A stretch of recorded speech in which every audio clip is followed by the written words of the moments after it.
in your opinion, sir, is still hindering entrepreneurship in Nigeria?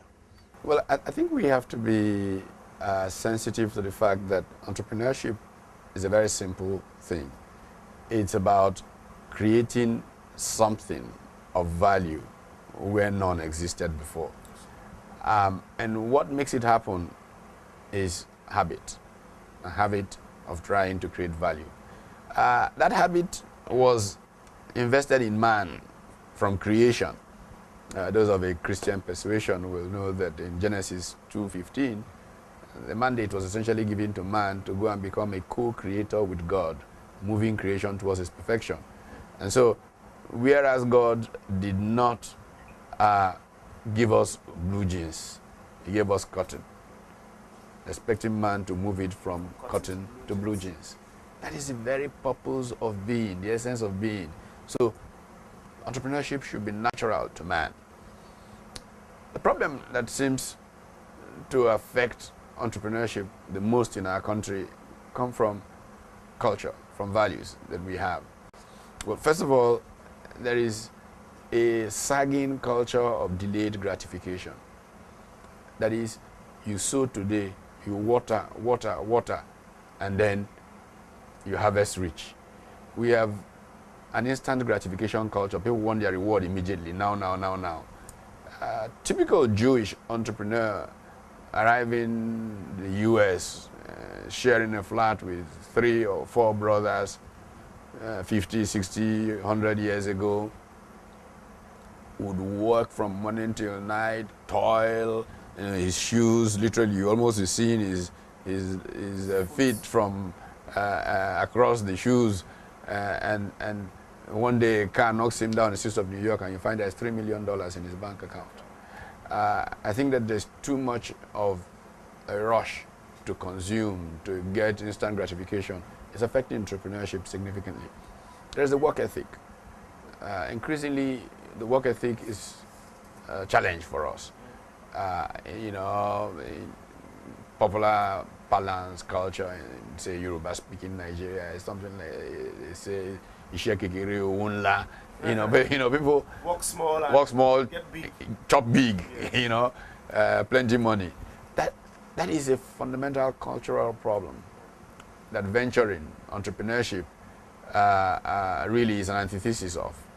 Then there is, of course, the challenge of institutions and entrepreneurship.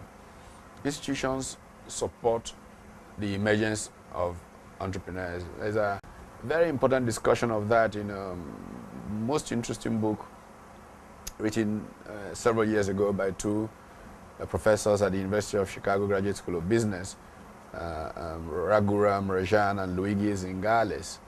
And interestingly, the book has a fascinating title, Saving Capitalism from the Capitalists.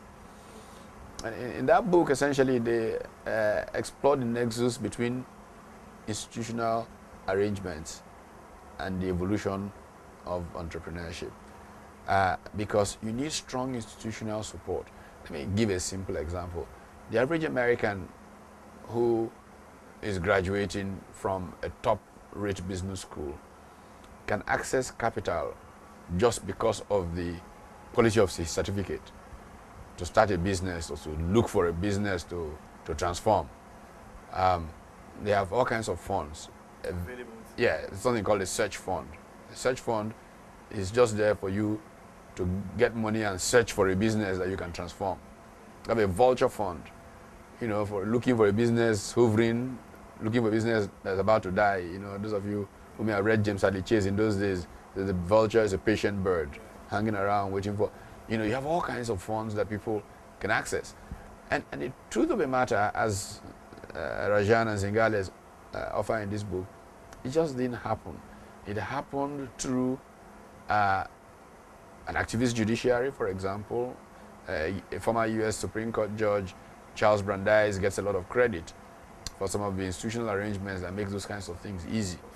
So institutions are very important for entrepreneurship development. Unfortunately, we have very weak institutions. You set up a SMIDAN or this, and bureaucracies just kill everything, and all the problems we have in Nigeria common to those kinds of institutions, And the final analysis, entrepreneurs don't really get the kind of help they get.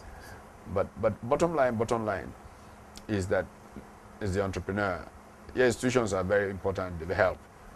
But if we have the spirit of entrepreneurship, where people deny themselves to create, you will find that most businesses start with that loan from an uncle and a couple of friends getting together, and they start small. One of my favorite illustrations comes from Japanese experience.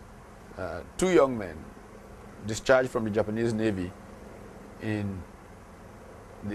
immediately after World War II. They were called Masaru Ibuka and Akio Morita. They were 25-year-olds. They'd just been discharged from the Navy. They didn't have any money. They looked around to gather money to start a business.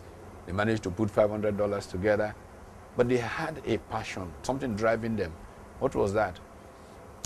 They were always embarrassed when Japanese products were referred to as inferior, made in occupied Japan. And the passion of their life was how to change that, not how to make money. How can we, in our lifetime, be remembered as people who changed that perception of Japan? The company they founded is called Sony. So Sony looks like a huge corporation that fell from heaven. No, it's two young men with $500 whose burden was that their country, the products from their country were being laughed at. And they said, no. And that's how they built a big corporation, became very wealthy people. The key is the passion. The money comes later. If what drives you to be an entrepreneur is the money you will make a good entrepreneur. It's how you want to change the world from your hard work of that. Thank you very much, sir.